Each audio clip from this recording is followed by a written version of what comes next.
టీటీడీకి చెందిన శ్రీ వెంకటేశ్వర భక్తి ఛానల్ నూతన చైర్మన్ గా శ్రీధర్ వర్మ బాధ్యతలు స్వీకరించారు. అలిపిరి సమీపంలోని ఎస్వీబీసీ కార్యాలయంలో ఆయన బాధ్యతలు చేపట్టారు. ఈ సందర్భంగా కూటమి నేతలు శ్రీధర్ వర్మను కలిసి శుభాకాంక్షలు తెలిపారు. ఎస్వీబీసీ చైర్మన్ గా అవకాశం రావటం ఎంతో సంతోషంగా ఉందని శ్రీధర్ వర్మ పేర్కొన్నారు. శ్రీ వెంకటేశ్వర స్వామి ఖ్యాతిని, హిందూ ధర్మాన్ని ప్రపంచవ్యాప్తంగా వ్యాప్తి చేయడంలో ఎస్వీబీసీ కీలక పాత్ర పోషిస్తుందన్నారు. ఉద్యోగులందరితో సమన్వయంతో కలిసి పనిచేస్తానని తెలిపారు. ఈ అవకాశం కల్పించిన CM Chandrababu, deputy CM Pawan Kalyan, మంత్రి నారా లోకేష్ కు జీవితాంతం రుణపడి ఉంటానని శ్రీధర్ వర్మ అన్నారు. పూర్వజన్మ సుకృతమే కాదు కానీ జన్మ జన్మలకి ఎన్ని జన్మలు ఎత్తినా ఈ పుణ్యం రాదనేది నాకు అనిపిస్తున్నది. ఎందుకంటే ఆ దేవదేవుడు సన్నిధిలో సేవ చేసుకునే భాగ్యం కోట్లాది మందితో పాటు నాకు లభించింది.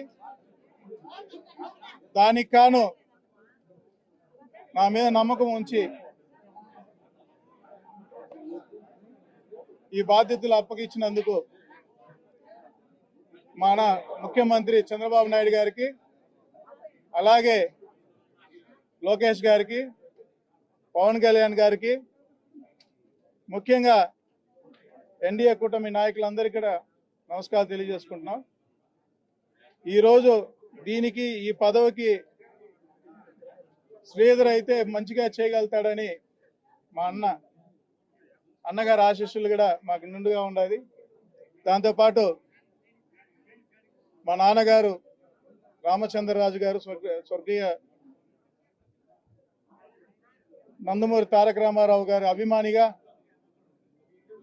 ఎన్టీ రామారావు గారికి సేవలే కాకుండా ఆ కలియుగ దేవుడైనటువంటి నారాయణుడికి సేవ చేసుకునే భాగ్యం మా తండ్రికి కల్పించారు ఎన్టీ రామారావు గారు.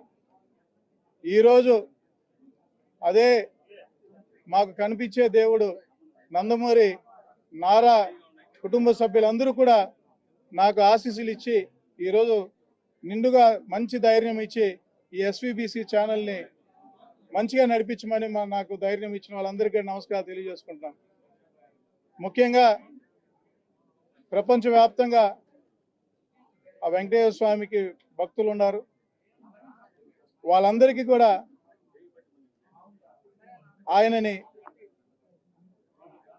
చేసే కార్యాలన్నీ కూడా, పూజా కార్యక్రమాలన్నీ కూడా భక్తులకి కనువింపు చేసే విధంగా మా ఎవరైతే ఎస్వీబీసీ స్టాఫ్ ఎవరైతే ఉన్నారో వాళ్ళందరితో కలిసి దీన్ని మరింత ముందుకు తీసుకొని పోతానని ఆ దేవుడికి ప్రమాణం చేసుకుంటూ మీ అందరి సహకారం నాకు కావాలి.